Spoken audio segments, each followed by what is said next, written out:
ఆమేన్. మత్తయి సువార్త 24వ అధ్యాయం. మత్తయి సువార్త 24వ అధ్యాయం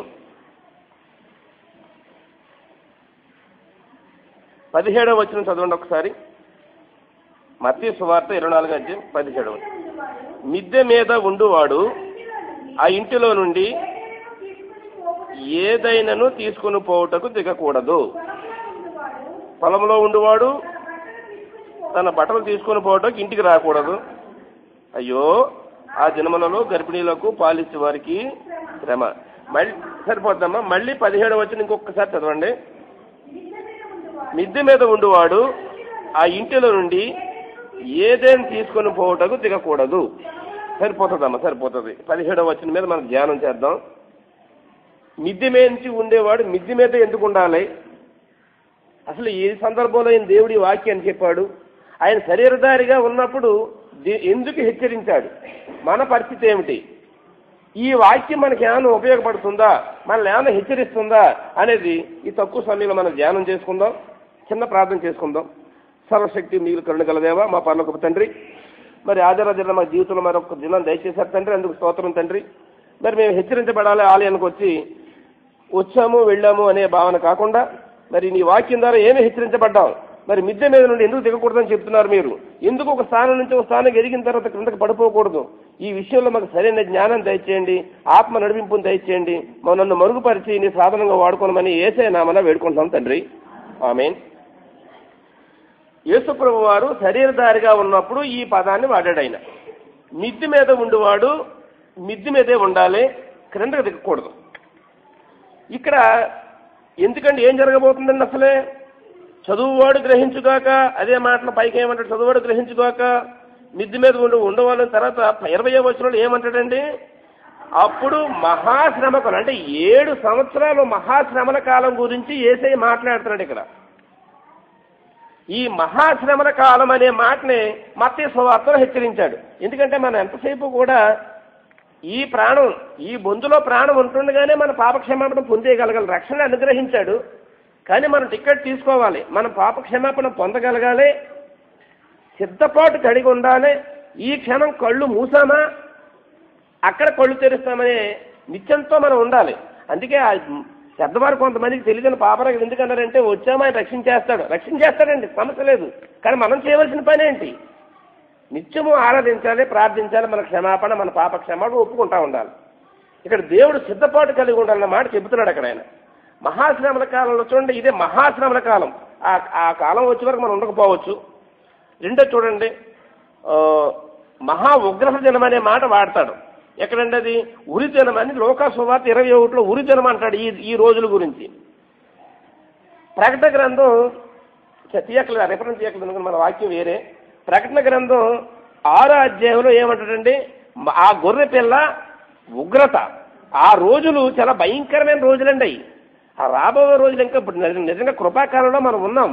గొడ్డు రోజులు రాబోతున్నాయి. మత్తయి సువార్తలో 3వ అధ్యాయంలో ఏమంటాడండి? అది ఉగ్రత దినం అంటాడు. ప్రకటన గ్రంథంలో చెప్పాను కదండి, ఉరి దినం అనేమో 27వ అధ్యాయం లోకా సువార్తలో చెప్తాడు. ప్రకటన 6వ దాంట్లో గొర్రె పిల్ల ఉగ్రత అని చెప్తారు. ఇన్ని పేర్లు, రకరకాల పేర్లు. ఈ ఉగ్రత దినం గురించి చెబుతూ ఎవరికి వాళ్ళే సిద్ధపాటు కలిగి ఉండాలని దేవుడు హెచ్చరిస్తున్నాడు. చాలా శ్రేష్టమైనటువంటి 2 పేతురు 3వ అధ్యాయం 12వ వచనంలో కూడా మన ఈ రాకడ గురించి హెచ్చరించబడతాం.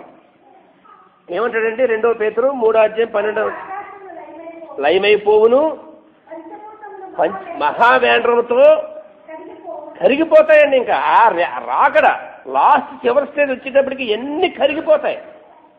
ఆ కరిగిపోయే సమయానికి మనం సిద్ధపాటు కలిగి ఉన్నామా లేదా? సిద్ధపాటు కలిగి ఉంటే మిద్ది మీద ఉండవారు దిక్కకూడదు. ఒక స్టేజ్కి ఎదిగాం మనం. దేతనీ సంఘం ఒక స్టేజ్కి ఎదిగింది.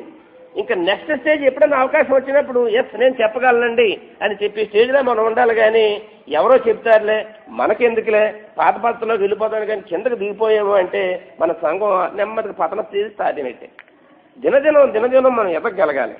ఇది చెప్పడానికి ముందు చిన్న కథ చెబుతాను మీకు. ఒక కుమారుడు ఉన్నాడంటే, ఒక తండ్రి భార్య భర్తలిద్దరికి ఒక పిల్లవాడు పుట్టాడు. ఇప్పుడు కూడా తండ్రి పిల్లవాడిని ఎప్పుడు పొగడలేదండి. అడు ఆటల్లో ఫస్ట్ వస్తే వాళ్ళ అమ్మగారికి చెప్పుకున్నాడు, అమ్మ నేను హాస్టల్లో ఫస్ట్ వచ్చానని చెప్పుకున్నాడు. చెప్తేనే అలాగే తల్లి అలాగే ముద్దెట్టేసుకుంటుంది పిల్లవాడిని. వీడేం కోరుకుంటాడంటే మా నాన్న దగ్గర కూడా గొప్ప కావాలని కోరుకుంటాడు. ఏంటి మన అబ్బాయి ఆటల్లో మంచి ఫస్ట్ బహుమతి తీసుకున్నాడంటేనే ఆహా అలాగా అన్నాడటండి. అయిపోయింది. తర్వాత స్కూల్లో పరీక్షలు పెడితే మంచి మార్కులతో పాస్ అయ్యాడటండి. మళ్ళీ సంతోషంగా ఇంటికి వచ్చేసాడు. వచ్చేసి నాన్న అమ్మ నేను పాస్ అయిపోయానంటే ఆవిడ మళ్ళీ ముద్దులు పెట్టేసుకుంది కొడుకుని. ఏంటి మన అబ్బాయి మళ్ళీ స్కూల్లో మంచి మార్కులు తెచ్చుకొని పాస్ అయ్యాడట అని చెప్పాడట. వాడు ఆహా అలాగనటండి తండ్రి. చాలా బాధ అనిపించిందటండి అతనికి. ఇదేంటిది స్కూల్లో నేను ఫస్ట్ మార్క్ తెచ్చుకున్నాను, గోల్డ్ మెడల్ తెచ్చుకున్నాను, ఇంటికి వచ్చి చెప్తే అమ్మ ముద్దెట్టుకుని తెచ్చుకుంది కానీ తండ్రి ఏం మాట్లాడలేదు. మళ్ళీ స్కూల్లో మంచి మార్కులు తెచ్చుకున్నాను, కనీసం బాగా చదివావురా వెల్ వెరీ గుడ్ అంటాడేమో అనుకున్నాను. అనలేదనుకొని ఇప్పుడైతే మిక్సీలు వచ్చినాయి కానీ అప్పుడు రొబ్బు రోజులు ఉండి అండి ఇలా తిరగల దాన్ని ఏమంటారండి తిరగల రాయి తీసుకొని మిద్దినకి ఎక్కి పైన దాక్కున్నాడండి. ఈవేళ వస్తాడా వేసేద్దాం అని. ఇంకొక దాంట్లో దేంట్లో బహుమతి తెచ్చుకున్నాడు అమ్మకు చెప్పాడు. వచ్చిన వెంటనే చెప్తున్నాను అంటున్నా అమ్మ మనవాడు మళ్ళీ ఇంకో దాంట్లో మంచి మార్కులు తెచ్చుకున్నాడంటేని. అప్పుడు అన్నదట మంచిదే కదా అన్నదండి. అప్పుడు అడుగుతుందట ఏమండి ఎప్పుడు కూడా మన అబ్బాయిని మీరు మెచ్చుకోలేదేటి, అన్నిసార్లు అన్నిళ్ళు తెచ్చుకున్నాడు కదా అని చెప్తే అతను అన్నాడటండి ఇప్పుడు నేను ఆయన మెచ్చుకుంటాడు గర్వం వచ్చేస్తుంది కదా, వాడు ఇంకా ఇంకా ఎదగాలనే ఉద్దేశంతో నేను ఆయన మెచ్చుకుంటా లేదు. ఫస్ట్ దాంట్లో మార్కులు తెచ్చుకున్నాడు, నేను మాటలకి నేను సంతోషించాను కదా తండ్రిగా, అలాగే మార్కులు ఎక్కువ తెచ్చుకున్నాడు నేను తండ్రిగా సంతోషించాను. ఒరు నువ్వు బాగా చదువుతున్నావు అంటే గర్వం పెరగవచ్చు, గర్వం పెరిగి చదవడం మానేస్తాడేమో అనుకున్నానని. కానీ కుర్రడు ఎక్కడ దాక్కున్నాడండి? మిద్ది మీద దాక్కున్నాడండి. ఈ వేళ వస్తాడు భోజనం చేసినప్పుడు బుర్ర తీసుకుని రాయిచ్చి బుర్ర పడకూడేద్దాం దరిద్రం వదులుతుందండి. మిద్ది మీద కూర్చున్న వాడికి అన్ని అంశాలు కనబడతా ఉంటాయి.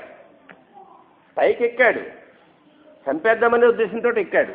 నేను మొన్న ఆలమూరు ప్రగతి పని మీద వెళ్తేని మధ్యాహ్నం భోజనం ఒక హోటల్ ఉంటుందండి అక్కడ, మరి ముందు చెప్పుకోవాలి భోజనం కావాలని. రేపు నుంచి శ్రీనివాస్ గారి అక్కడికి అయింది కదండి, ఆయనకి తెలిస్తే భోజనం బాధలు ఎలా ఉంటాయి. ఏమీ ఉండదు, మళ్ళీ హెడ్కోటర్ అది. ఆ ట్రెజరీకి కోర్టులు అన్నీ ఒక చోట ఉంటాయండి. పక్కన హోటల్ ఉందండి, మనం చెప్పుకోవాలి నాకు ఇవాళ భోజనానికి వస్తున్నాను అని చెప్పి పాతకాలంలో ఉండియండి అలా హోటల్లో. నేను వెళ్ళాను, నాకు భోజనం అదృష్టం బాగుండి భోజనం ఉందండి నేను తింటున్నానండి. 10 మంది 15 మంది యూత్ కుర్రోళ్ళండి, చక్కగా ప్యాంట్లు చేతిలో ఈ వాచీలు ఉంగరాలు అన్నీ పెట్టుకున్నారండి. వాళ్ళు బిల్లబిల్లమంటే లోపలికి వస్తున్నాడు. ఇంతమంది అయితే కష్టం అంటుందండి హౌస్ వానర్, అదే హోటల్ వానర్ గారు. నేను చూస్తే అందరూ ఎడ్యుకేటెడ్ చదువుకున్న పిల్లలే ఉన్నారండి వీళ్ళందరూ. బాగా అబ్జర్వేషన్ చూస్తే ఒక్కొక్క చేతికి 2 కలిసి సంఖ్యలు వేసి ఉన్నాయండి, బీడీలు వేసి ఉన్నాయి. నేను సిగ్గుపడ్డానండి. చదువుకున్న పిల్లలు వయసులో ఉన్న పిల్లలు 20-25 లోపు వయసు ఉన్నారండి అందరూ. వాళ్ళు జోకులు వేసుకుని వాళ్ళు తిరుగుతున్నారండి అక్కడ. భోజనం లేదు, పావుగంట ఆగమంటారా అరగంట ఆగమంటారా అంటున్నాడండి. అరే వాళ్ళు బట్టలు వేసుకున్నారు, శుభ్రమైన బట్టలు వేసుకున్నారు. ఇప్పుడు నేను దొంగోళ్ళు అంటే ఇలా మీసాలో సార చట్టం లుంగి ఇలా తువాలో ఇలా కొట్టుకొని ఘాటు మెల్లో కత్తి ఉన్నట్టుకున్నాడు దొంగోడాడు.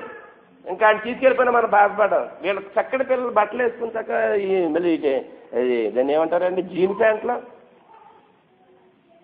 ఒక స్టేజ్కి ఎదిగిన తర్వాత చదువుకునే విద్యార్థిగానే పైకి ఎదగాలండి.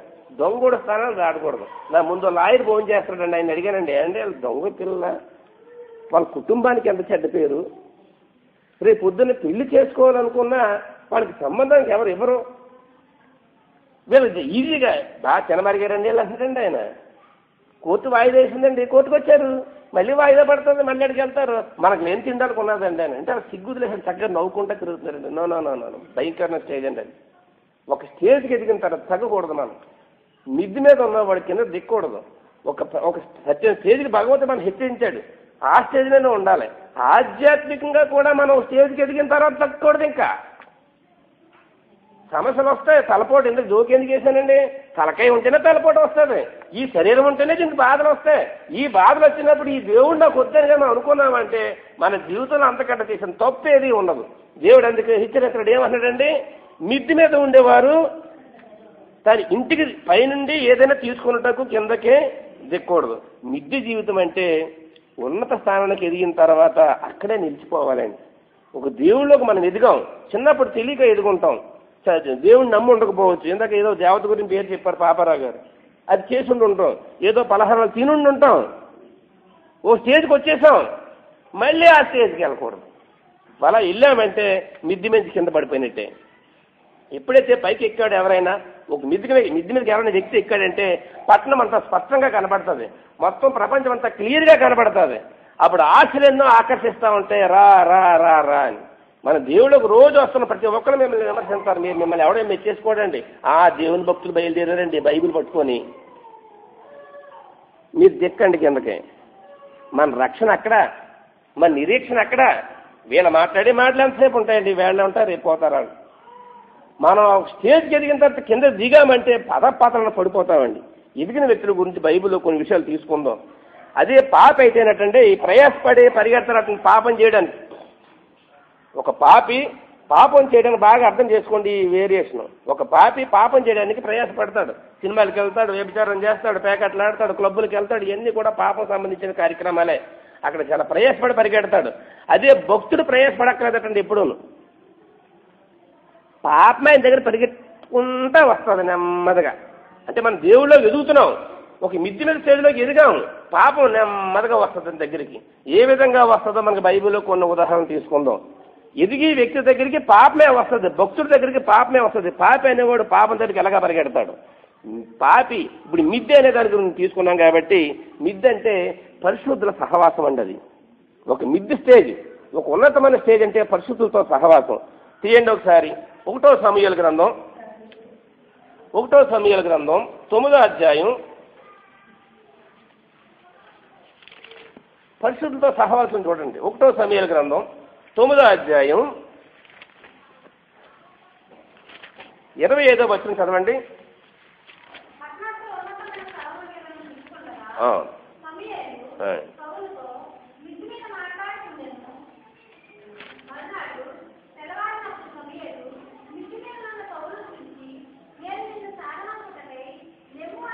సరిపోతుందమ్మా.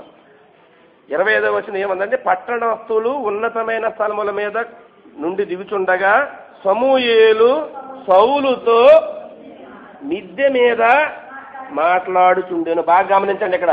ఇక్కడ సౌలు అనగానే మనకు ఒకసారి పాత నిబంధన రాజుగా గుర్తు రావాలి. సౌలు మిద్దె మీద ఎవరితో మాట్లాడుతున్నాడండి? ఆయన సమూయేలుతో మాట్లాడుతున్నాడు. సమూయేలు ఎవరండి? పరిశుద్ధుడు. ఆయన పరిశుద్ధుడితో సౌలు గారు మాట్లాడుతున్నాడు. అంటే పరిశుద్ధుల సహవాసం. ఇంతకు ముందు ఇదే సౌలు గారు డబ్బున్నవాడే, అందగాడు, తీయెత్తి మనిషి అంటే అతను అందం వర్ణిస్తాడు. మీకు సమయాల గ్రంథంలోనే వర్ణిస్తాడు. రాజుగారు అంటే రాజుగారిని కోరుకున్నారు కదండి. దేవుడిని మీరు నాకు వద్దు, మాకు మామూలు రాజు కావాలని కోరుకున్నారు. అందుకే నిజంగా మంచి రాజుని ఇచ్చాడండి దేవుడు. సౌలు అంటే చెయ్యెత్తు మనిషి అటండి, అందగాడు ఆయన. ఆ వ్యక్తికి గాడిదలు తప్పుని వాళ్ళ తండ్రి ఏమన్నాడండి? గాడిదలు పోనీరా బాబు, నువ్వు వెళ్ళు, సేవకులు తీసుకొని వెళ్ళు అన్నాడు. ఒక్కసారి ఆలోచిద్దాం. సౌలు గారి పరిస్థితి ఏంటండి? గాడిదలతో సహవాసం చేసే పరిస్థితి అయింది. అటువంటి వ్యక్తిని దేవుడు ఎంత ఉన్నతమైన స్థానానికి తీసుకెళ్లి ఎవరితో మాట్లాడిస్తున్నాడండి? సమూయేలుతో మాట్లాడిస్తున్నాడు. ఆ మాట్లాడించడానికి ముందు అంతవరకు ఇశ్రాయేలు దేశానికి రాజు లేడు. అయోధ్యపై పరిపాలన చేశాడు అంతేగాని రాజు డైరెక్ట్గా దేవుడే, నేనే రాజుని చెప్పుకున్నాడు దేవుడు. అటువంటి ఈ ప్రజలందరికీ కూడా ఒక రాజుని దేవుడు ఏర్పాటు చేయాలనుకొని గాడిదలతో సహవాసం చేసే వ్యక్తికి పరిశుద్ధులతో సహవాసం దొరికిందండి ఆయనకి. సమూయేలుతో మిద్ది మీద మాట్లాడే సహవాసం దొరికింది. గాడిదలు కాసే వ్యక్తి ఈవేళ ఎవరిని కాసే స్టేజ్కి ఎదిగాడండి ఆయన? ఇశ్రాయేలు జనాంగాన్ని అంతటిని కూడా కాసే స్టేజ్కి ఎదగలిగాడు ఆయన. తక్కువ సంవత్సరాలు ఏం చేయలేదండి ఆయన. ఎన్ని సంవత్సరాలు చేశాడండి ఆయన? 40 సంవత్సరాలు రాజుగా పరిపాలన చేశాడు ఆయన. 40 సంవత్సరాలు. ఆయనకు ఆత్మాభిషేకం కూడా వచ్చేసింది. మీకు గమనించారో లేదో, సౌలు గారు దేవునికి ఎంత లోబడి ఉన్నాడంటే, సౌలు గారి మీద ఒక దాన్ని ఏమంటారంటే ఒక నానుడి కూడా వచ్చేసింది. సౌలు ప్రవక్తల్లో ఉన్నాడా అనే స్టేజ్కి వచ్చేసాడండి ఆయన. ఎప్పుడైతే పరిశుద్ధులు సహవాసం చేశాడో, మీరు చూడండి 11వ సమయం, అంటే రిఫరెన్స్ చూడక్కర్లేదు, మీరు విన్నదే అది. సౌలుని ఏమంటాడు ఆయన? ప్రవచిస్తూ ఉంటాడు ఆయన. అప్పుడు సౌలు గురించి ఒక నానుడు ఏమని పుట్టిందండి? సౌలు కూడా ప్రవక్తల్లో ఉన్నాడా అని ఒక సామెత బయలుదేరింది. అంతగా ఆశీర్వదించబడ్డాడు కేవలం పరిశుద్ధులతో సహవాసం చేస్తేనే. అదే మిద్ది. ఆ పరిశుద్ధ సహవాసం చేయడమే మిద్ది జీవితాన్ని. అయితే ఇంతవరకు మనకు తెలిసిన విషయమే, ఒక స్టేజ్కి ఎదిగిన వ్యక్తి అధపాతాలను పడిపోయాడండి. మిద్ది మేంచి కిందకి పడిపోయాడు. ఎందుకు పడిపోయాడు? ఆయన దగ్గర ప్రవక్తల్లో ఉన్నాడా అని బిరుదు తెచ్చుకున్న వ్యక్తి దురాత్మ ప్రవేశించింది ఆయనలోకి. దేవుని ఆత్మ వదిలేసి వెళ్ళిపోయింది. మీకు గుర్తుంది కదండి, దావీదు వచ్చి గిటా సితారా వాయింతేనే కానీ దెయ్యం పోయేది కాదు. పిచ్చెక్కిపోయేదానికి బళ్ళను గిరసేసి కూడా చంపేస్తున్నాడు కూడా దావీదునంతే. అంతగా ఎదిగిన వ్యక్తి ఎందుకు పడిపోయాడండి ఆయన? 40 సంవత్సరాల్లో 2 సంవత్సరాలే దేవుడికి అనుకూలంగా పరిపాలన చేశాడటండి. తర్వాత నుంచి ఆయనలో గర్వం ప్రవేశించింది. ఎస్, నేను కాబట్టి రోజుని, నేను కాబట్టి ఈ దేశాన్ని గొప్పవాడిని, నేను కాబట్టి మండపేట గొప్పవాడిని, ఈ భావన నాకు ఎప్పుడైతే వచ్చిందో దేవుడు నన్ను ఉన్నతమైన స్థానాన్ని తీసుకెళ్లాడు. ఒక మిద్ది జీవితం దయచేశాడు, పశువులతో సహవాసం దయచేశాడు. నాలో కానీ గర్వం వచ్చిందా క్రిందకు పడిపోతానండి.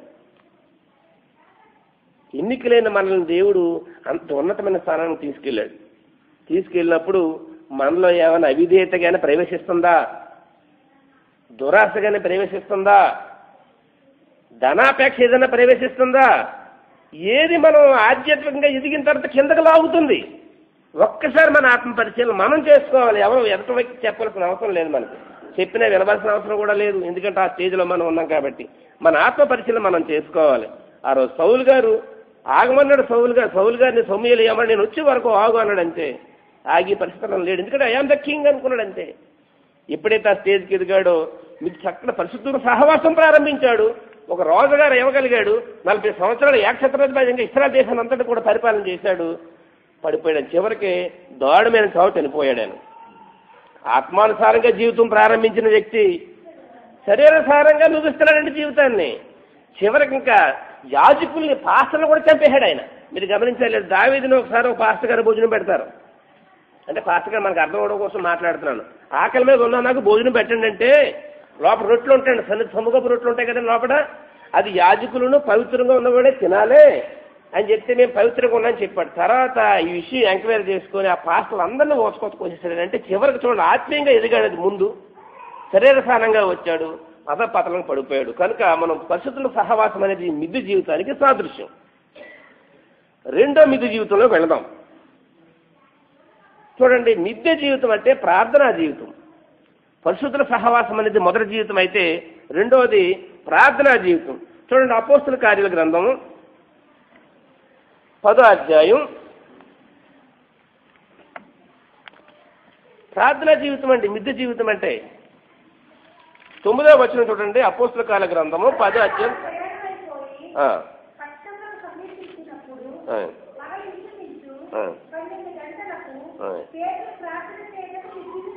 సరిపోద్దమ్మా. మరునాడు వారు ప్రయాణమైపోయి పట్టణములకు సమీపించినప్పుడు పగలు ఇంచుమించు 12 గంటలకు పేతురు ప్రార్థన చేయుటకు మిద్ది మీదకి ఎక్కాను. ఈ వాక్యం మనం చదవగానే మనకు ఆటోమేటిక్గా ఫ్లాష్ ఏమవుతుందండి? ఎక్కడికి వెళ్ళాడు ఈయన? పేతురు గారు కొర్నేలి ఇంటికి వెళ్ళాలి. వేరే యొప్పేలో, కొర్నేలి ఏ ఊర్లో ఉన్నాడండి ఆయన? కొర్నేలి ఏ ఊర్లో ఉన్నాడండి ఆయన? కైసర్లో ఉన్నాడు ఆయన. కైసర్ అనగానే మీరు ఏం గుర్తుపెట్టుకోవాలంటే ఇంచుమించుగా కాకినాడ హెడ్ క్వార్టర్. మండపేటలో పేతురు గారు ఉన్నాడు అనుకుందామండి, అది యొప్పే. ఇక్కడ కూర్చొని మేడ మీదకెక్కి మిద్దె మీదకెక్కి ప్రార్థన చేస్తున్నాడు ఆయన. అప్పుడు ఆయన దర్శనం కనిపించింది. ఏం కనిపించింది దర్శనం అండి? ఆయన పేతురు గారికి ఒక ఆకాశం నుంచి ఒక దుప్పటే దిగింది. ఆ దుప్పటి నిండా పాపు పురుగులు, మృగాలు, చతుష్పద జంతువులు రకరకాలు కనిపించినాయి. పైనుంచి వాయిస్ ఏమని వినిపించిందండి ఆయనకి? తిను. అసలే నిష్టగల యూదుడండి ఆయన. యూదులు ఎవరితోటి సహవాసం చేయరు, మాట్లాడరు, మాట్లాడితే మైలు అనుకుంటారు. అంత మరి దేవుడిచే ఎన్నుకోబడ్డ జనాంగం అండి. అందుకే నిజమే ఇశ్రాయేలు జనాంగం గురించి, దేశం గురించి మనం ప్రార్థించాలి.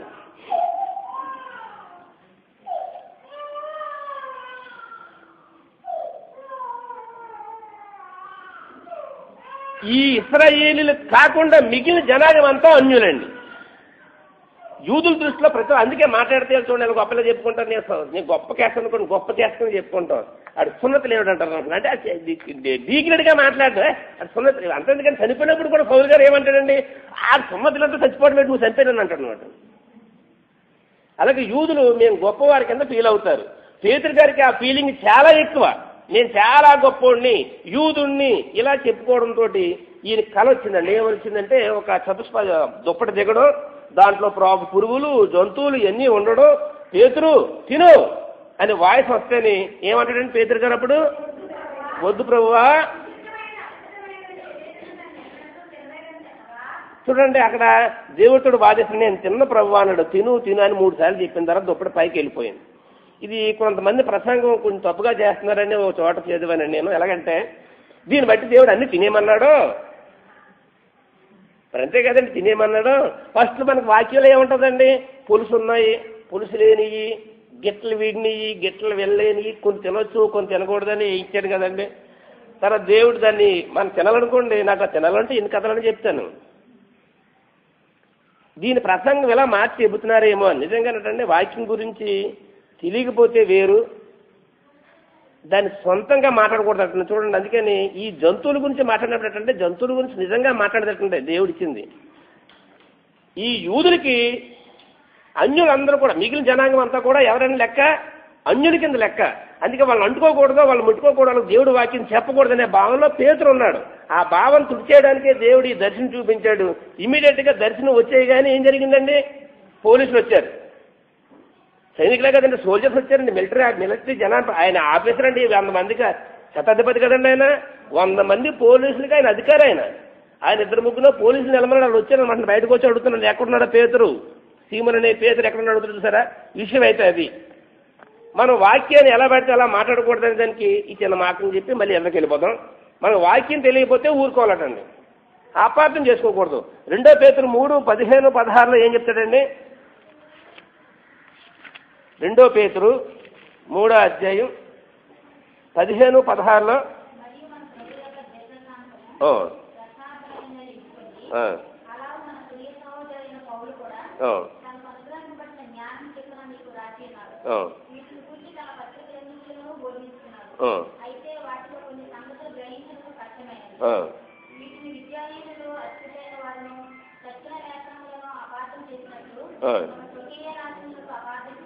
అదండి. మనం వాక్యం అర్థం కాకపోతే దేవుడిని అడిగితే దేవుడు మనకు విడమర్చి చెప్తాడు.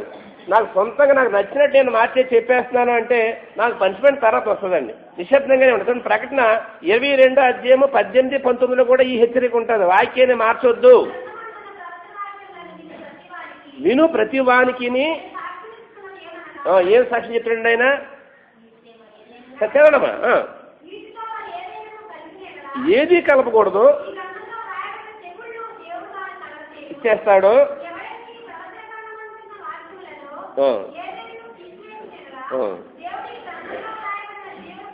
అదండి వాక్యాన్ని నా ఇష్టం వచ్చినట్టు మార్చిగాని చెప్పి సంఘాన్ని తప్పుదారి పట్టిస్తున్నాం అనుకోండి, శిక్ష ప్రకటన గ్రంథం 22:18-19 క్లియర్గా చెప్పాడు అనమాట అండి. అన్ని జబ్బులు వచ్చేస్తాయి.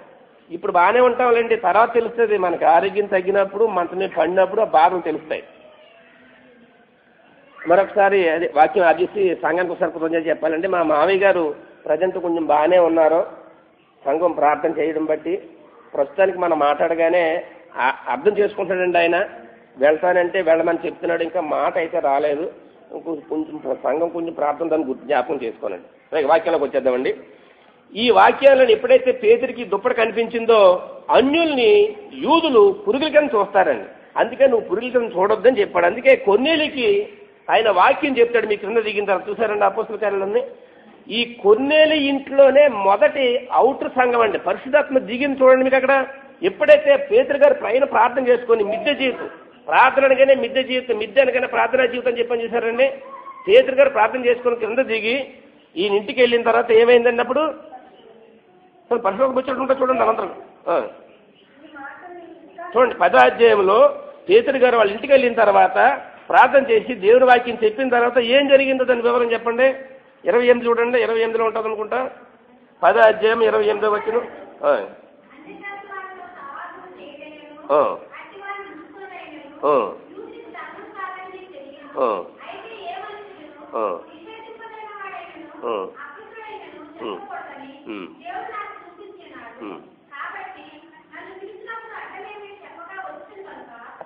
అదే మనకి ఆయన పేతురు గారితో కొనిలతో మాట్లాడుతూ చెప్పాడు కదమ్మా. ప్రార్థన చేసిన తర్వాత ఏం జరిగింది, ప్రార్థన చేసిన తర్వాత ఏం జరిగిందని చెప్పండి అమ్మా. ఎన్నో వచనం? 44వ వచనం చూడండి. జరిగిన ప్రార్థన వల్ల జరిగిన మార్పు. పేతురు చెప్పుచుండగా అదండి, అంతవరకు అన్యుల మీద పరిశుద్ధాత్మ దిగలేదు. దేవుడు ఎవరిని రక్షించడానికి వచ్చాడండి? యేసుక్రీస్తు ముందు ఈ లోకానికి యూదులను మాత్రమే రక్షించడానికి వచ్చాడు. బాగా గమనించుకోవాలి, మనల్ని కాదండి ఫస్ట్ రావడం. ఆయన ఎస్పెషల్లీ తప్పిపోయిన శిష్యులు అడుగుతారు కదండి, మీరు ఎక్కడికి వెళ్తారంటే ఓన్లీ అన్యుల దగ్గర, ఎవరి దగ్గరికి వెళ్ళొద్దు, యూదుల్లో తప్పిపోయిన గొర్రెల దగ్గరికే వెళ్ళమని చెప్పాడు. తర్వాత దాని ప్రణాళిక మార్చాడు ఆయన. రావడమే యూదుల కోసం వచ్చాడు. అందుకే దావీదు మహారాజుకి జయము అంటే మళ్ళీ మాకు రాజు అయిపోయాడు, మళ్ళీ దావీదు తర్వాత సూపర్ రాజు చేస్తాడని చెప్పేసి గాడి మీద ఊరేగించారు ఆయన. కానీ తర్వాత రక్షణ అందరికి సర్వలోకానికి ప్రకటించబడ్డారు. అంతవరకు కూడా అన్యునికి ప్రకటన జరగలేదు, పరిశుద్ధాత్మ దిగలేదు. 44వ వచనంలో ఎప్పుడైతే దేవుడు పేతురు గారు మిద్ది మీద ప్రార్థనా జీవితం ప్రారంభించాడో, మిద్ది మీద ప్రార్థన చేసుకొని కొన్నిలతో వాళ్ళ కైసర్ అనే ఊరికి వెళ్ళాడో, వెళ్ళిన తర్వాత ఎప్పుడైతే ప్రార్థన చేశాడో ఏం జరిగిందంటే పరిశుద్ధాత్మ అందరి మీద దిగింది. పరిశుద్ధాత్మ దిగ్గానే మొదటి సంఘం స్టార్ట్ అయిందండి అక్కడ అన్యజనుల్లోని. ఈవేళ మండపేటలో మనం అన్యులు, మనం ఈవేళ పరిశుద్ధాత్మ ప్రేరణ బట్టే మేము సంఘం కట్టుకోగలిగాం.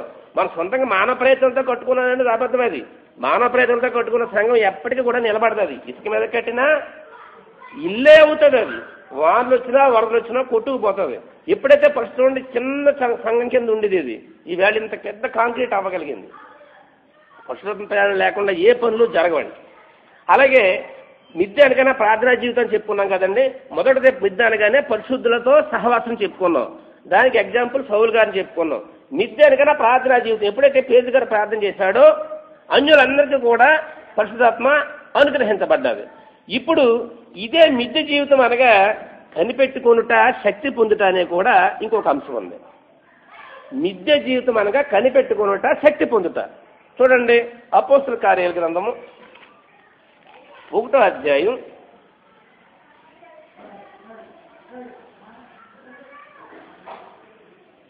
13వ వచనం చూడండి. ఇంకో మిద్ది కనబడుతుంది మనకి. కొందరైతే కాదమ్మా, 1వ అధ్యాయం 13వ వచనం, వారు పట్టణంలో ప్రవేశించి మేడగదిలోనికి ఎక్కిపోయేది. ఎవరెవరు అనేది వివరాలు ఇచ్చాడండి. వీరందరూ కూడాను 14వ వచనంలో ఏం చెప్తాడండి? వీరందరూ స్త్రీలును యేసు తల్లి అయిన మరియను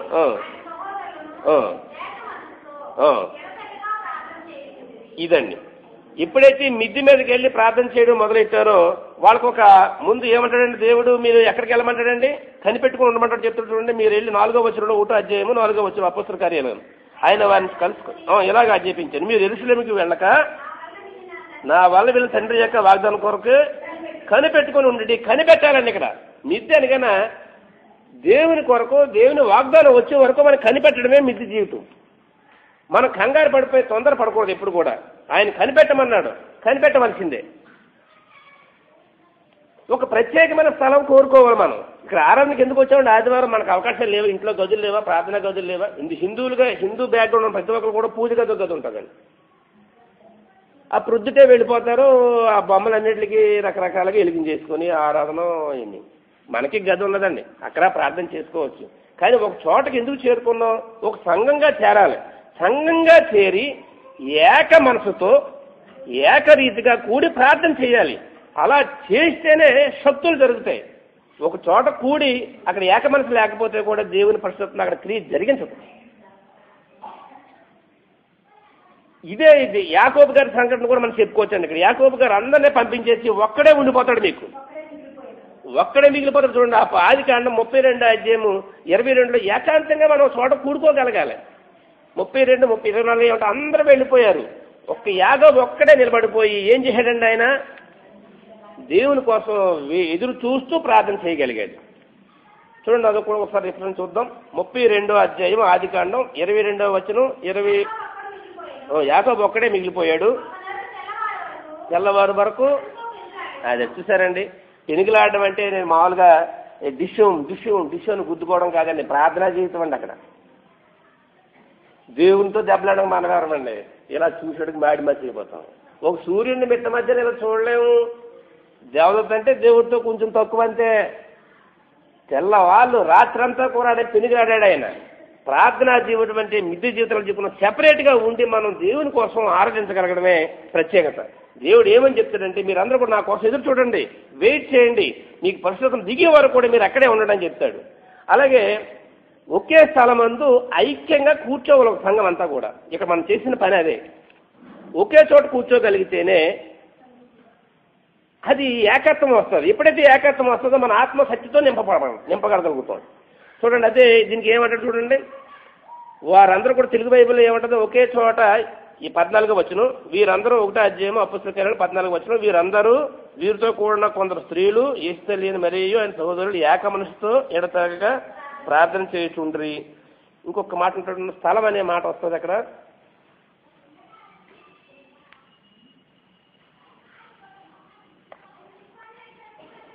పెంతుకోస్తు వచ్చినప్పుడు చూడండి, 2వ అధ్యాయం 1వ వచనం అని. పెంతుకోస్తును పండుగ జనము వచ్చినప్పుడు అందరూ ఒక చోట కూడి ఉండేది. తెలుగు బైబిల్లో అందరూ ఒక చోట కూడి ఉండడం కదా. ఇంగ్లీష్ బైబిల్ ఎత్తనాడండి, there were all with one according in one place. ఒకే స్థలమందు కూర్చొని ఉండురి. ఒకే స్థలమందు కూర్చొని దేవుని ఎప్పుడైతే మనం ఆరాధించగలిగామో పరిశుద్ధమైన శక్తి అప్పుడు దిగుతుంది. ఏకభావంతో ప్రార్థించడం. ఒక చోట కూడి మనం అందరూ ఏకభావంతో ప్రార్థించకపోతే పరిశుద్ధ శక్తి అని అక్కడ ఏమీ చేయదండి. అక్కడ పరిశుద్ధ క్రియ చేయదు. అందుకే మీకు ఏమంటాడండి, ఫిలిప్పి 2వ అధ్యాయం 2వ వచనంలోని, మీరందరూ కూడా ఏక మనసులో ఉన్నట్టు ఏక ప్రేమ కలిగి ఏకభావం కలవారుగా ఉండి ఒక్కదాన్నే మనస్కరించుతూ నా సంతోషము సంపూర్ణము చేయడని పౌలు గారు ఫిలిప్పి సంఘానికి హెచ్చరిస్తూ మాట్లాడతాడు 2వ అధ్యాయం 2వ వచనంలోని. మరి చదవండి. ఏక ప్రేమ కలిగి ఏకభావం గలవారుగా ఉండి ఒక్కదాన్నే మనస్కరించుచు నా సంతోషం సంపూర్ణం చేయడని చెప్పి పౌలు గారు ఫిలిప్పి సంఘానికి హెచ్చరిస్తారు. మరి ఒకే చోట ఉండి రకరకాల ఆలోచనతోటి ప్రతి మాటకే మనం అడ్డు చెబుతూ ప్రతి మాటనే విమర్శిస్తూ మన దేవుని ప్రార్థన చేస్తే ఇక్కడ పరిశుద్ధ శక్తి జరిగే అవకాశాలు ఇక్కడనే కాదండి. ఎక్కడైతే ఏకభావంతో కూడి ప్రార్థన చేయరో అక్కడ పరిశుద్ధ శక్తి జరగదు. అలాగే దెయ్యాలన్నీ వెళ్ళిపోతాయటండి ఏకభావంతో ప్రార్థన చేస్తే. ఏకభావం మనం మాట్లాడుకునే అంశం ఈ మిద్దె అంశమే, ఎదురు చూడడం, ఏకభావం కలిగి ఉండడం, పరిశుద్ధ శక్తి దిగడం.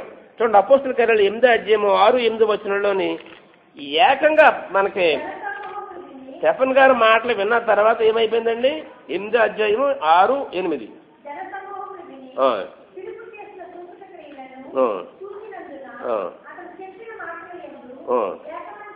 ఏక మనసుతో లక్ష్యం ఉంచారండి.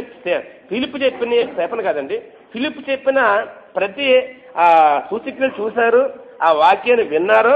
విన్న తర్వాత వాళ్ళందరూ కూడా ఏక మనసుతో లక్ష్యం ఉంచగా జరిగిన క్రియ ఏంటండి, 7వ వచనంలోని, అనేకులకు పట్టిన అపవిత్రాత్మలు పెద్ద కేకలు వేసి ఎదిరిపోతాయండి. మన ఏకభావంతో మనం ప్రార్థన చేయగలిగితే, ఏకాత్మ మనకు దేవుడు, పరిశుద్ధాత్మ ఏకదేవుడు కనుక ఏకాత్మతో మనం ప్రార్థన చేయగలిగితే, ఏకభావంతో మనం ప్రార్థన చేయగలిగితే అవన్నీ కూడా వెళ్ళిపోతాయండి. అయితే ఎడతెగకుండా ప్రార్థన చేయాలి, అంతేగాని ఏదో ఒక రోజుకి ఒక 5 నిమిషాలు 10 నిమిషాలు చేయడం కాదండి. చూడండి 14 ఒకటో అధ్యాయంలోకి రండి. మళ్ళీ 14 వచనంలో ఏం చెప్తాడండి? వీరందరూ వీరితో కూడా కూడిన స్త్రీలును ఈశ్వరులు మరియు అందరూ ఏక మనసుతో, అక్కడి నుంచి అసలు మాట అదండి, ఏక మనసుతో ఎడతెగక. ఇంకా ఆగకూడదండి, నా టార్చ్ చేయకూడదు. ఈవేళ ఆదివారం 5 నిమిషాలు ప్రార్థన చేసాం, మళ్ళీ వచ్చే ఆదివారం గుడికి వెళ్ళక్కలేదు, వాకింగ్ చేయక్కలేదు, బైబిల్ మూలెట్టేసి అది వద్దండి. ఎడతెగక ప్రార్థన చేస్తేనే మనం దేవునికి పరిసర కింద మారగలుగుతాం, రాయబారి కింద మారగలుగుతాం. అయితే 3 అంశాలు చెప్పుకున్నాం కదండి, ముగించేద్దాం. అంటే యాక్చువల్గా అంశం ఎక్కువ ఉన్నదే, ఇంకోసారి చెప్తామండి. ఇక్కడ అది చేసిన తర్వాత మేము వదిలేస్తామని ఏమైనా కంగారు పడిపోకండి. ఇంకో మిద్ది జీవితం ఉందండి. ఉన్నతమైన స్థానానికి వెళ్ళాడు ఆయన, గొప్ప ఆఫీసర్ అయిపోయాడు ఆయన. దావీదు కాదు, దావీదు అనేది లాస్ట్లో వస్తుందండి, బాగా ఆలోచించండి. ఇంకో మిద్ది జీవితం ఉంది. పెద్ద స్థానానికి వెళ్ళాడు, ఒక దేశానికి అధికారి అయిపోయాడు ఆయన. 3 సార్లు చెప్పారు, ఇప్పటికి వచ్చేయాలి, దానియాలు వచ్చేయాలి, మీకు దానియాలని వచ్చేయాలి. ఒక ఆఫీసర్ అయిపోయాడు ఒక దేశానికి అన్నాను నేను, ఇస్రాయల్ దేశానికి అనలేదు. తీయండి, బబులోని దేశానికి దాదాపుగా మా పెద్ద పోస్ట్ కదండి అయింది. అదానండి, 3 పోస్టులో సూపర్ పోస్ట్ అయింది. మీరు దానియాలు గారిని తక్కువే అంచనా వేసుకోక్కర్లేదు. దానియాల గ్రంథం తీయండి ఒక్కసారి. ఆయన ఎక్కడికి వెళ్ళి ప్రార్థన చేసేవాడండి? ఆయన జెరూసలేము తట్టు ఎక్కడికి వెళ్ళి మిద్ది మీదకి వెళ్ళిపోయి ప్రార్థన చేసుకునేవాడు ఆయన.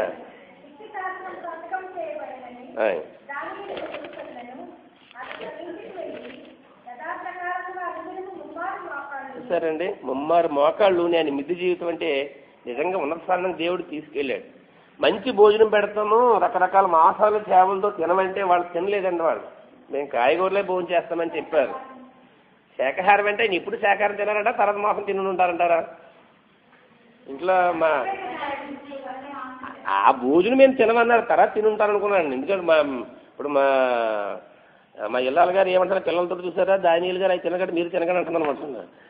నిజమా కాదని నేను ఆ గదిలో ఉండి ఆలోచించండి. అప్పుడు తిని ఉండండి అంటే వాళ్ళు అపవిత్రమైన భోజనం కాబట్టి తింటే మేము పవిత్రులు, యూదులు, మేము గొప్పోళ్ళం కనుక తింటే పాడైపోతానే తిని ఉండొచ్చు, తర్వాత తిని ఉండొచ్చు వీళ్ళు వండుకొని. దానియేలుది ఎంత గొప్పడు చూడండి, 6వ అధ్యాయంలో చెప్తారు ఆయన గొప్పతనం. దానియేలు గ్రంథం 6వ అధ్యాయంలో ఎంత గొప్పడు చూడండి. ఆయనది ప్రార్థనా జీవితం, మిద్ది జీవితం అండి. ఆయన ఉన్నతమైన దేవుడు తీసుకెళ్లాడు. దానియేలు గ్రంథం 6వ అధ్యాయం 1వ వచనం చూడండి. 1వ వచనం నుంచి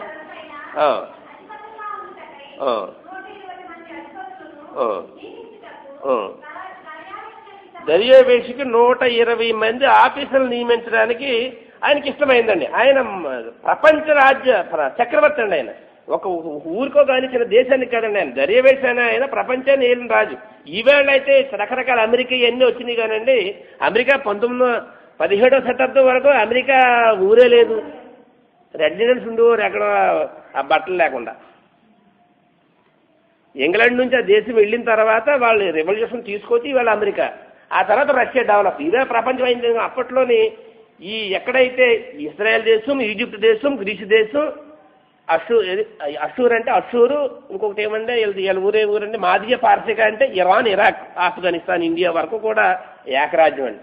అంతటే పరిపాలన చేసిన వ్యక్తి 120 మంది ఆఫీసర్లు రాజులు నియమించి వాళ్ళ మీద మళ్ళీ ఎంతమంది పెట్టాడు చూడండి. వారిపైన 3 ప్రధానులుగా నియమించారు. మొత్తం ప్రపంచానికి ఏమో 120 మందిని అధికారులను పెట్టి ఈ 120 మంది కూడా 3 ఆఫీసర్లు పెట్టాడండి. 3లో ఒక ఆయన ఎవరండి? ఈసారి దానియేలు మీరు ఆలోచించుకోండి. దానియేలు మీరు ఇంత చదివారు కదమ్మా, ఎక్కడికి వెళ్ళి ప్రార్థన చేసుకునేవాడు? ఆయన ముమ్మారు మిద్ది మీదకి వెళ్ళి ప్రార్థన చేసుకున్నాడు అండి. ఆయన ముమ్మారు ప్రార్థన చేసుకోండి. నేను ఆఫీసుని అయిపోయాను, నాకు అంతకంటే కావాల్సింది ఏమైనా ఎప్పుడూ ఆగలేదండి ఆయన. మీరు ఒకటే గమనించండి, అంత స్టేజ్కి వెళ్ళిపోయిన తర్వాత ప్రపంచంలో 3 ఆఫీసర్లో ఒక ఆఫీసర్ అయిన తర్వాత సాతాను ఉద్దేశాలు అనుకుంటున్నారా? వదలండి. ఇతని వీక్నెస్ ఏంటి? దానియేలులో మీకు ఏ లోపమో కనపడదన్న మాట రాసుంటే చూడండి.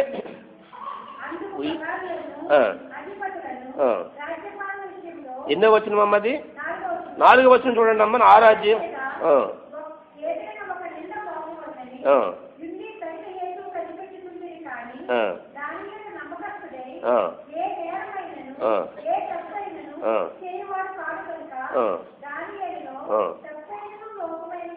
చూసారని అంత పెద్ద ఆఫీసర్ అయ్యి ఉండి ఒక్క తప్పు. ఈవేళ రాజకీయ నాయకులు ఇలా కొంచెం బోతాదులు తగ్గలేదు, మామూలు కళ్ళు చూసేస్తే తప్పులన్నీ కనబడిపోతాయి. మనం ఎవరిని విమర్శించడం కాదండి, ఒక స్టేజ్కి ఎదగాలంటే ఎన్నో తప్పులు చేసి ఎదగాలి. ఎదిగిన తర్వాత పెట్టుబడే కదండి ఇది. ఇప్పుడు ఇన్ని కోట్లు ఖర్చు పెట్టి ఒక ఎమ్మెల్యే కింద ఒక మంత్రి కింద అయిన తర్వాత ఆయన రాజపరిపాలన ఫ్రీగా చేస్తారండి. మనలో మాట ఒక 20 కోట్లు ఖర్చు పెడితే ఇంకొక 20, 40, 60 సంపాదించుకోకపోతే నెక్స్ట్ ఎలక్షన్ నిలబడలేరు కదండి. మరి దానియేలు గారికి దేవుడు ఉన్నతమైన స్థానం ఇచ్చాడండి, ప్రార్థనా జీవితం అండి. అంత స్టేజ్కి ఎదిగిన తర్వాత కూడా ఆయనలో ఒక తప్పు కనిపించలేదటండి. వీళ్ళు ఇంకా భూతత్వం పెట్టి చెక్ చేస్తున్నారండి చుట్టుపక్కల అందరూ. ఎవడో అన్యుడీడు, ఎక్కడి నుంచో వచ్చాడు, ఈవేళ మనకు ఆఫీసర్ అయిపోయాడని ప్రార్థన చేస్తే ఒక్క నెల రోజులు మహారాజు గారు తప్పించి ఎవడో ప్రార్థన చేసినా చనిపోయారని కేవలం ఈయన గురించి ఒక పథకాన్ని తయారు చేసి ఎంత ప్లాన్ కనబడి రాజు దగ్గరికి వెళ్ళి, ఏమండి ఎవరు సరదాగా ఉండదండి సార్, మీరే మహారాజులండి, మీకు ఒక్క నెల రోజులు మీకు దండం పెడతామండి, ఇంకెవడ దండం పెట్టి చనిపోయలేండి అని రాజుగారికి, ఏ రాజుగారికి సరదాగా ఉండదండి. చాలా బాగుందండి, చేసేయండి అన్నాను. చట్టం విషయం వేరండి. ముగ్గురు ఆఫీసులో ఒక ఆఫీసర్ దానియేలు కాబట్టి అతను చంపాలంటే అతను వీక్నెస్ ఏంటంటుంది, దేవుణ్ణి ఒక్కనే ప్రార్థన చేస్తాడో పైకి వెళ్ళి 3 రోజులు ఎవడు చెప్పినా మాండాలి. మనమైతే మానేస్తాం కదండి. చట్టాన్ని తయారు చేసి చంపించి ప్లాన్ చేసి రాజుగారికి ఈ స్టోరీ చెప్పి ముద్ర వేసి సంతకం పెట్టించి ఆర్డర్ చేశాడండి. అయినా సరే ఈయన ఎక్కడికి వెళ్ళాడండి, ఈయన లేదు. అదండి ప్రార్థనా జీవితం. మిద్దు జీవితానికి వెళ్ళిన తర్వాత చెక్కకూడదు, ఇంకా చంపేస్తారు. సింహాల గుహలో తీసుకెళ్ళిపోతే ఎముకలతో సహా పిండి చేసేస్తారండి. కానీ రాజుగారికి ఇక్కడ దానియేలు అంటే చాలా ఇష్టం ఉంది. మనకు తెలిసిన కంటే సందర్భం మళ్ళీ ఒకసారి గుర్తు చేస్తున్నాను. చాలా ప్రేమ ఉందండి దానియేలు చంపడానికి, అసలు ఇష్టం లేదు. వాళ్ళు రూల్స్ రెగ్యులేషన్ ఇస్తే తెలుసండి. ఏమండి మన మాదీయ పారసిక రాజ్యాల్లో ఒకసారి చట్టం అయిన తర్వాత రాజుగారు కూడా నేర్చుకోవడం రాసింటారు చూడండి. అక్కడ ఒకసారి చట్టం అయిన తర్వాత రాజుగారు తప్పించి 1 రోజులు ఎవరికి దండం పెట్టకూడదు అని ఆర్డర్ వచ్చిన తర్వాత రాజుగారు కూడా మేరకూడదండి దాన్ని అని చెప్పి దానియేలు మేరతారు సార్, మీరు ఏం చేస్తారండి అన్నారండి. సాయంత్రం వరకు తప్పించక ప్రయత్నం చేశారటండి ఆయన. ఇష్టమండి దానియేలు అంటే ఇష్టం, ఎందుకంటే ఏ తప్పు కనిపించలేదు, ఏ లోపం లేనా మా ఆఫీసర్ అయినా. అప్పుడు వీళ్ళందరూ గొడవ పెట్టిన తర్వాత ఏం చేశాడండి ఆయన, సింహం ఊళ్ళో పాడేయమన్నాడు. అక్కడ చదివాను కొంచెం సరదాగా సిల్లీగా తీసుకుంటే రోజు ఇంటికి వెళ్ళిన వెంటనే డ్యాన్స్లో మ్యూజిక్లు పబ్బలండి. ఇంటి రాజుగారు సాయంత్రం ఇంటికి వెళ్ళగానే ఓ లైటింగ్లో డ్యాన్స్ వచ్చి డ్యాన్స్ ఆడతారు, మ్యూజిక్లు కొడతా ఉంటారు. ఇంటికి వెళ్ళి ఫుడ్ కూడా తినకుండా డ్యాన్స్ చేసిన వాళ్ళందరూ ఇంటికి పొమ్మని చెప్పి ఏడుస్తూ ఉండిపోయినట్టుండే. అయ్యి అనవసరంగా దారిని కనిపించేశానేమో అని. కానీ అతనికి ఆశ ఉంది, నిజమైన దేవుడిని నమ్ముకుంటే ఏమీ అవదని. ప్రొద్దుటే కన్నీళ్ళు విడిచానంత చూడండి. అలా మహారాజు గారు కన్నీళ్ళు విడవలసిన అవసరం ఏంటండి, ఒక చిన్న మనిషి గురించి విడిచెళ్ళి ఏమని అడుగుతాడండి ఆయన, దానియేలు నువ్వు నమ్ముకున్న దేవుడు నిన్ను కాపాడా?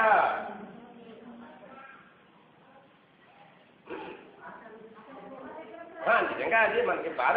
సరిగ్గా మీరు మనస్ఫూర్తిగా ఆలోచించిన విషయం, దేవుడిని నమ్ముకున్న వ్యక్తికి ఏమీ జరగదని మహారాజు గారు ఆలోచించాడు.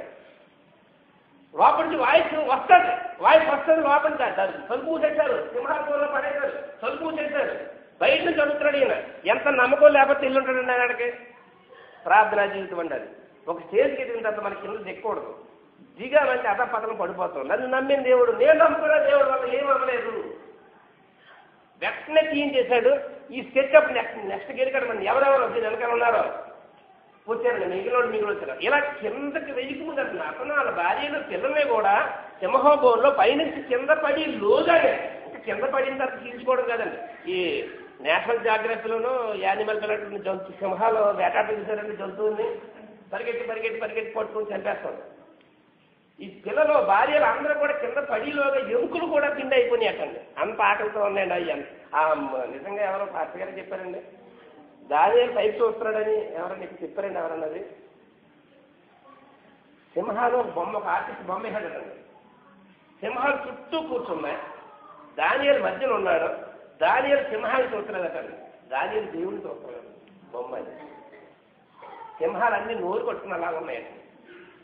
మనలాంటి లాజిక్ సింహాలకు ఒంట్లో బాగోక తిని ఉండవు అని మనం అంటామని నెక్స్ట్ లైన్లో ఏం పెట్టాడండి, వాళ్ళ భార్యలు పిల్లల కింద పడేసిలోగా ఎముకలతో సహా పొడి చేసేసింది. సో దేవుణ్ణి నమ్ముకోవడం వల్ల ఆ స్థితికి ఎదిగిన తర్వాత ఎప్పుడు కూడా దానియేలు కింద పడలేదండి. ఇలా చెప్పుకుంటూ పోతే మరి ఎంతసేపు అన్నా చెప్పుకోవచ్చు. ఆ మిద్దుకెక్కి పడిపోయిన వ్యక్తి దావీదు. అదే మిద్దు రాహాబ్ దగ్గరికి ఎక్కాడండి. నేను ముగించేస్తున్నాను, టైం లేదు ఇంకా. రాహాబ్ దగ్గర ఎక్కిన వ్యక్తి యువకులు ఎవరు కూడా తప్పు పని చేయలేదని అర్ధరాత్రి ఒక ఆడమనిషి అంత మాటతో కూడా తప్పు చేయకుండా ఆవిడ జనాంగాన్ని రక్షించగలిగారు. మరి అలాగే ఎన్నో కష్టాలు బాధలు పడినా సరే, అంటే మిద్దు అనే మాట మనకి యోసేపుకి రాదు, ఆయన కూడా పడలేదండి. చూడండి, యోసేపుకి అయితే అన్నల యొక్క అసూయ ఉండేది. అసూయతో అతను గోతులో పడేశారు. ఆ గోతులో పడేసిన మనుషులు లేకపోయినా ఒక పోతీఫర్ ఇంటికి వెళ్ళినప్పుడు అతనికి ఫుడ్ లోటు లేదు. ఏమంటుందండి, పోతీఫర్కి వెళ్ళినప్పుడు అతనికి ఎంత అధికారం ఇచ్చాడండి ఆ పోతీఫర్ గారు ఆయనకి? ఒక్క భార్య విషయంలో తప్పించి అతని సంస్థను అంతమే కూడా అధికారం ఇచ్చాడండి. సాతాను అక్కడ పాయింట్ పెట్టాడనమాట అండి. ఇతనికి ఏ అడ్డు లేదు. ఆ పోతీఫర్ భార్యని మనం ప్రేరేపిస్తే ఆవిడ ద్వారా అతను తప్పు చేస్తాడేమని. అతను ఏమన్నా దావీదులే కింద పడ్డాడండి, పారిపోయాడా? పారిపోయాడండి. పారిపోవాలి, పాప నుంచి పారిపోవాలి. ఓ స్టేజ్కి ఎక్కి మనం దిక్కకూడదు. ఆ విధంగా ఉండాలంటే మనం నిత్యం ప్రార్థన చేసుకుంటా ఉండాలి. కేవలం ప్రార్థన ప్రార్థన ప్రార్థన.